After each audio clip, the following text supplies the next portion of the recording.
أعوذ بالله من الشيطان الرجيم بسم الله الرحمن الرحيم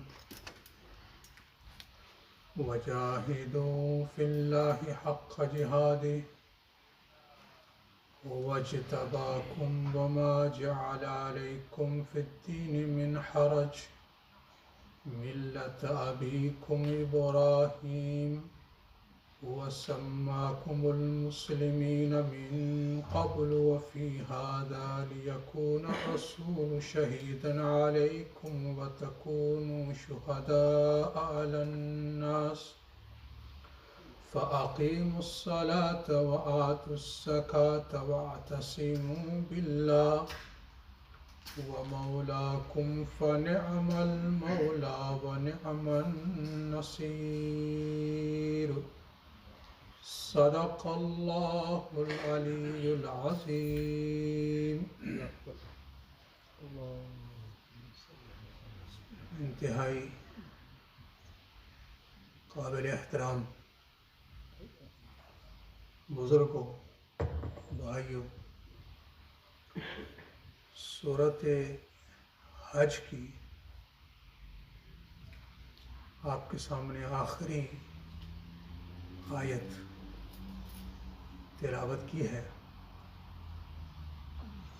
اسی آیت کا کچھ جزو گزشتہ درس کے اندر میں سمجھا چکا ہوں، اس کو بیان کر چکا ہوں، اور اسی آیہ کریمہ کے اندر جو باقی مضامین ہیں ان کو آج کی اس نشست میں بیان کرنے کی کوشش کروں گا۔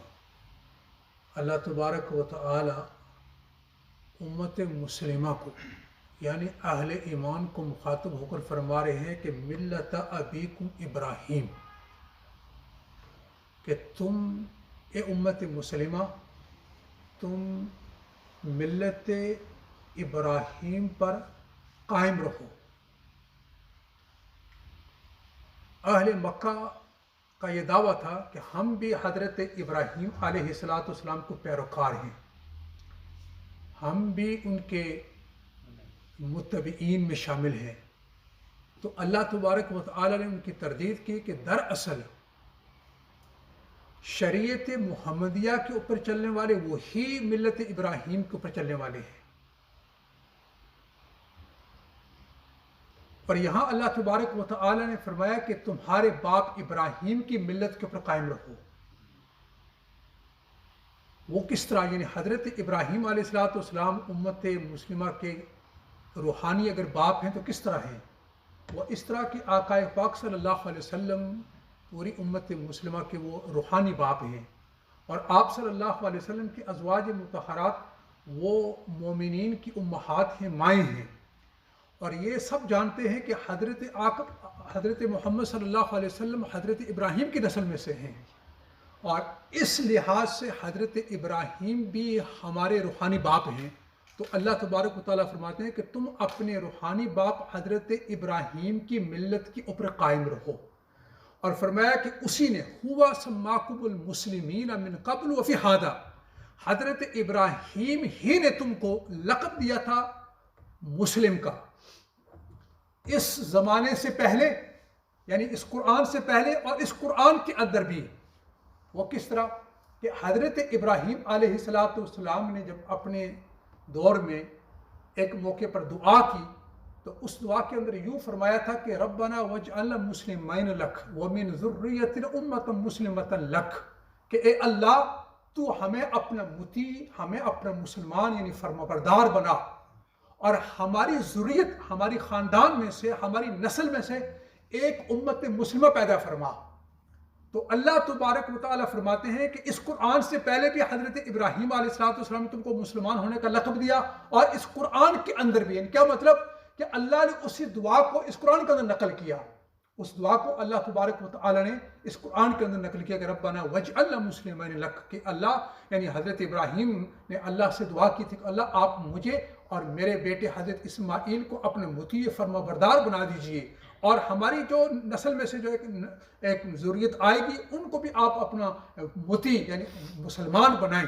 تو اللہ تبارک و تعالیٰ فرماتے ہیں کہ حضرت ابراہیم ہی ہیں جنہوں نے تم کو یہ مسلمان ہونے کا لقب دیا ہے، وہ اس لیے کہ اللہ فرماتے ہیں کہ وَتَكُونُوا شُهَدَاءَ عَلَى النَّاسِ لِيَكُونَ الرَّسُولُ شَهِيدًا عَلَيْكُمْ، کہ تاکہ رسول قیامت کے دن تمہارے لیے گواہ ہوں اور تم لوگوں کے مقابلے میں گواہ بن کر آؤ۔ اس کا کیا مطلب کہ حدیث میں ہے کہ آپ صلی اللہ علیہ وسلم نے فرمایا کہ قیامت کے دن اللہ تبارک و تعالی حضرت جبریل کو بلائیں گے اور حضرت جبریل علیہ السلام سے پوچھیں گے کیا میں نے اے جبریل میں نے تجھے اپنے نبیوں تک پیغام پہنچانے کے لیے وہ پیغامات دیے تھے، کیا تو نے وہ پہنچا دیے تھے؟ تو حضرت جبریل علیہ السلام فرمائیں گے میرے پروردگار جو پیغام آپ نے مجھے دیے تھے وہ سارے کے سارے نبیوں کو، انبیاء کو، رسولوں کو میں نے پہنچا دیے ہیں۔ تو اتنی بات کہہ کر حضرت جبریل علیہ السلام سبق دوش ہو جائیں گے، وہ پیچھے ہٹ جائیں گے۔ اللہ تبارک و تعالیٰ انبیاء علیہ السلام کی جماعت کو بلائیں گے اور ان سے پوچھیں گے کیا جبریل علیہ السلام نے تم تک میرے پیغامات پہنچائے تھے؟ تو نبی کہیں گے کہ ان پیغامات کو حضرت جبریل نے پوری طرح پہنچا دیا ہم تک۔ تو اللہ تبارک و تعالیٰ نبیوں سے پوچھیں گے اب مجھے بتاؤ کہ جو پیغامات حضرت جبریل علیہ السلام تمہارے پاس لے کر آئے تھے تم نے ان کو اپنی امتوں تک پہنچایا کہ نہیں؟ تو آپ صلی اللہ علیہ وسلم فرماتے ہیں کہ میری امت، میں کہوں گا کہ میں نے اپنی امت کو پہنچا دیا تھا پیغام، تو میری امت گواہی دے گی کہ اللہ آپ کے نبی محمد صلی اللہ علیہ وسلم نے ہم تک پیغام پہنچا دیا ہے۔ لیکن فرمایا کہ ماقبل کی جتنی امتیں آئی ہیں جب ان کے نبی کہیں گے کہ ہم نے پیغامات پہنچائے تھے تو ان میں سے بعض تصدیق کریں گے ہاں نبی نے پیغامات پہنچائے تھے، لیکن بعض مکر جائیں گے، وہ کہیں گے نہیں انہوں نے تو ہم تک یہ پیغامات کوئی پہنچائے نہیں ہیں۔ تو اللہ تبارک و تعالی نبیوں سے پوچھیں گے کہ کیا یہ تمہاری امتیں تو کہہ رہی ہیں کہ تم نے ان تک پیغامات نہیں پہنچائے ہیں، اب تمہارے پاس کیا دلیل ہے؟ تو نبی کہیں گے کہ ہمارے پاس دلیل یہ ہے کہ محمد صلی اللہ علیہ وسلم کی امت گواہ ہے، وہ گواہی دے گی کہ ہم نے پہنچایا ہے۔ آپ اس امت کو بلایا جائے گا اور اس امت سے پوچھا جائے گا کہ تم بتاؤ کیا جتنے بھی ہم نے، اللہ فرمائیں گے کہ میں نے نبی بھیجے تھے، کیا ان نبیوں نے اپنے پیغامات کو اپنی امتوں تک پہنچایا؟ تو یہ امت مسلمہ آپ صلی اللہ علیہ وسلم کو امت کہے گی کہ ہاں ہم گواہی دیتے ہیں کہ اس ہر نبی نے اپنی امت کو پیغام پہنچایا ہے۔ تو آپ صلی اللہ علیہ وسلم فرماتے ہیں کہ وہ امتیں کہیں گے کہ اللہ یہ جو انہوں نے شہادت دی ہے یہ تو ہمارے زمانے میں موجود ہی نہیں تھے، اس وقت تو یہ اس دنیا کے اندر آئے نہیں تھے، یہ کس طرح گواہی دیتے ہیں، ان کی گواہی کیسے قابل قبول ہے؟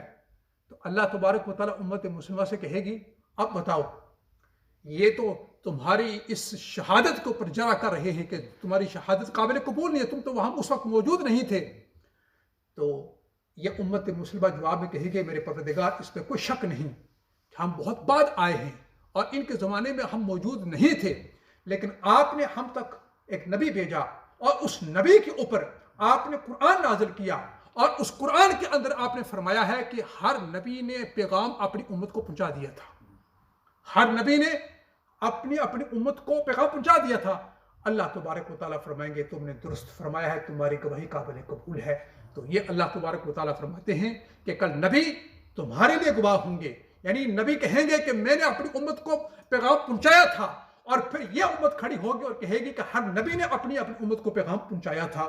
اور اس کے بعد اللہ تبارک و تعالیٰ فرماتے ہیں کہ میں نے اے امت مسلمہ تمہارے اوپر اتنا انعام کیا ہے کہ تم کو جو لقب دیا گیا ہے مسلمان ہونے کا، اس کا ذکر تذکرہ قرآن کے اندر ہے، اور قرآن سے پہلے بھی جو ماقبل کی کتابیں آئی ہیں ان کتابوں کے اندر بھی اس امت مسلمہ کو امت مسلمہ کہا گیا ہے، جبکہ میں نے تمہارے اوپر اتنے احسانات کیے ہیں اور میرے اتنے انعامات ہیں تمہارے اوپر، تو ان انعامات کا اور ان احسانات کا تقاضا یہ ہے کہ تم میرے شکر گزار بن کر رہو، میرے احکام کی تعمیل کرو، جس چیز کا میں نے تمہیں حکم دیا ہے تم اس کو بجا کر لاؤ۔ اور اللہ تبارک و تعالیٰ فرماتے ہیں فَأَقِيمُوا الصَّلَاةَ وَآتُوا الزَّكَاةَ، فرمایا کہ لہٰذا تم نماز کو قائم کرو اور تم زکوٰۃ دو۔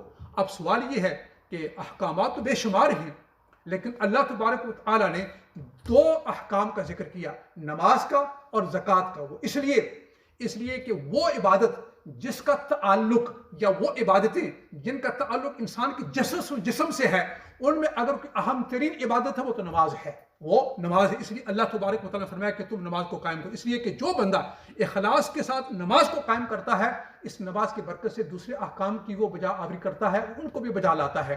اور وہ عبادتیں جن کا تعلق مال کے ساتھ ہے، ان میں اگر کوئی اہم ترین عبادت ہے تو وہ زکوٰۃ ہے۔ اس لیے اللہ تبارک و تعالیٰ نے دو اہم ترین عبادتیں ذکر کی ہیں، نماز اور پھر اس کے بعد زکوٰۃ۔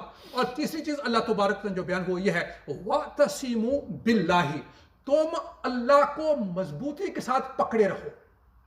اب سوال یہ ہے کہ اللہ کو مضبوطی کے ساتھ پکڑنے کا کیا مطلب ہے؟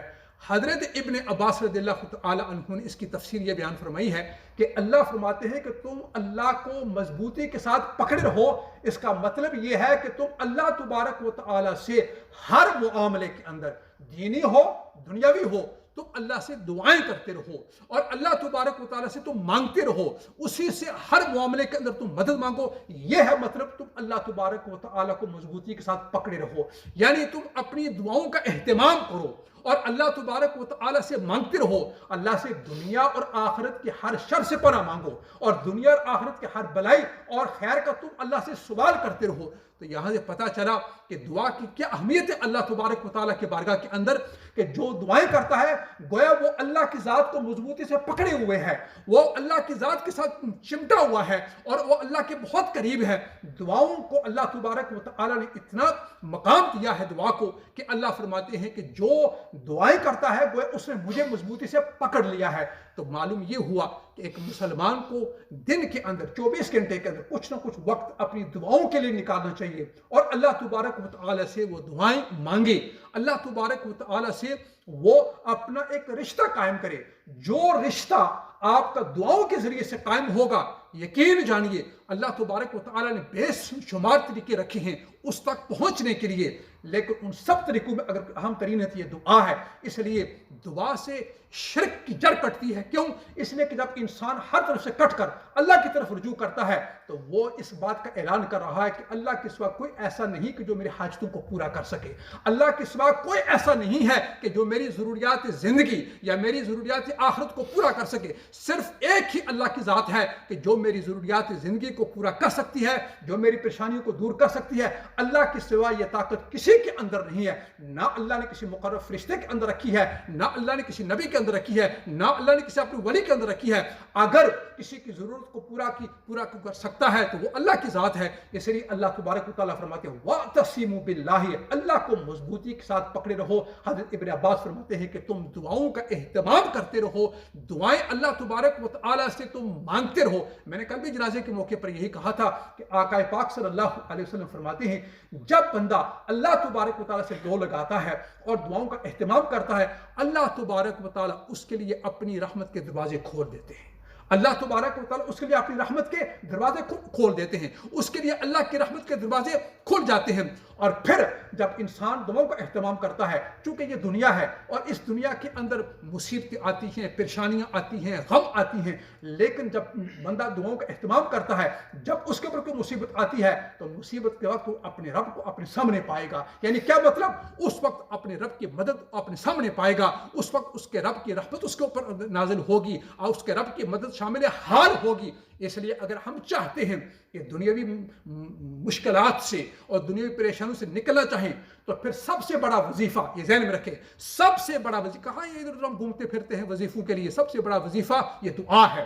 یہ دعا اس سے بڑھ کر کوئی وظیفہ نہیں ہے۔ اس لیے دعاؤں کا اہتمام کریں اور قربان جائیں آقا پاک صلی اللہ علیہ وسلم کے اوپر کہ اللہ تبارک و تعالیٰ نے جو اوقات رکھے ہیں دعاؤں کی قبولیت کے، وہ آپ ہمیں بتا گئے ہیں کہ یہ وہ اوقات ہیں کہ جن کے اندر دعائیں بڑی جلدی قبول ہو جاتی ہیں۔ اس وقت اللہ کی رحمت جو ہے جوشوں پر ہوتی ہے، اللہ کی رحمت جوش مار رہی ہوتی ہے اور اس وقت اللہ کی رحمت موسلادھار بارش کی طرح برس رہی ہوتی ہے۔ اس لیے ان وقتوں کے اندر تم اہتمام کرنا دعاؤں کا۔ آپ نے فرمایا دیکھیں جب کبھی آپ نے سوچا ہوگا کہ جب بارش ہو رہی ہے، کبھی آپ نے دعا کی ہے جب بارش ہو رہی ہوتی ہے، آپ نے فرمایا کہ جب بارش ہو رہی ہوتی ہے اس وقت دعائیں قبول ہوتی ہیں۔ اس وقت اپنے رب سے اس کے فضل کا سوال کرو۔ فضل یعنی فضل دیکھیں نا، جب ہم مسجد میں داخل ہوتے ہیں دعا کرتے اللہ منی اسألک رحمتک، ہم اللہ سے اس کی رحمت کا سوال کرتے ہیں. جب ہم باہر جاتے ہیں تو اللہم انی اسألک من فضلک، اے اللہ ہم آپ سے آپ کے فضل کا سوال کرتے ہیں. فضل سے مراد یعنی دنیاوی ضروریات، اس میں ہر چیز آ گئی ہے، یعنی اس اللہ کے فضل کے اندر ہر چیز آ گئی ہے. اس کے اندر آپ کی صحت آ گئی ہے، تندرستی آ گئی ہے، مال آ گیا ہے، یعنی جو آپ تصور کر سکتے ہیں دنیا کے بارے میں وہ ساری چیزیں اس میں شامل ہیں. تو آپ صلی اللہ علیہ وسلم فرمائے جب بارش ہو رہی ہو تو اللہ سے اس کا فضل مانگو، یعنی یہ دنیا کی چیزیں اللہ سے مانگو. اس وقت دعائیں قبول ہوتی ہیں. جب اقامت ہو رہی ہوتی ہے، جب مکبر جب تکبیر کہہ رہا ہوتا ہے، یہ وقت وہ ہے جس میں دعائیں قبول ہوتی ہیں. اللہ تبارک و تعالیٰ کوئی دعا اس وقت رد نہیں فرماتے. اقامت کے درمیان اور اذان کے درمیان کا جو وقفہ ہے، تھوڑا سا 15-20 منٹ کا وقفہ ہوتا ہے، اس وقفے کے اندر جو دعائیں کی جاتی ہیں اللہ تبارک و تعالیٰ ان کو رد نہیں فرماتے. آپ نے فرمایا کہ لا یردو، یہ الفاظ ہیں. آپ نے فرمایا کہ دعا اذان اور اقامت کے درمیان جو کی جاتی ہے وہ رد نہیں ہوتی، اللہ اس کو ضرور قبول فرما لیتے ہیں. اس لیے اللہ فرماتے ہیں وَاعْتَصِمُوا بِاللَّهِ، تم اپنے رب کو یعنی اللہ کو مضبوطی کے ساتھ پکڑ لو، یعنی دعاؤں کے ذریعے سے اللہ کے ساتھ اپنا رشتہ قائم کر لو. ہوا مولاکم، وہی تمہارا مالک ہے، وہی تمہارا محافظ ہے، وہی تمہارا مددگار ہے. فنعم المولا ونعم النصیر. اللہ فرماتے کتنا اچھا وہ مددگار ہے، کتنا اچھا وہ مالک ہے. یعنی اللہ سے بڑھ کر کوئی اچھا مالک ہو سکتا ہے، اللہ سے بڑھ کر کوئی اچھا مددگار ہو سکتا ہے. اللہ تبارک و تعالیٰ مجھے اور آپ سب کو اللہ کی ذات کے ساتھ رشتہ قائم کرنے کی، اس کو مضبوط کرنے کی توفیق عطا فرمائے. اللہم صلی علی سیدنا و مولانا محمد وعلی آلہ وصحبہ وبارک وسلم. ربنا آتنا فی الدنیا حسنۃ وفی الآخرۃ حسنۃ وقنا عذاب النار. ربنا تقبل منا انک انت السمیع العلیم وتب علینا انک انت التواب الرحیم. وصلی اللہ تعالی علی خیر خلقہ محمد وعلی آلہ وصحبہ اجمعین برحمتک یا ارحم الراحمین.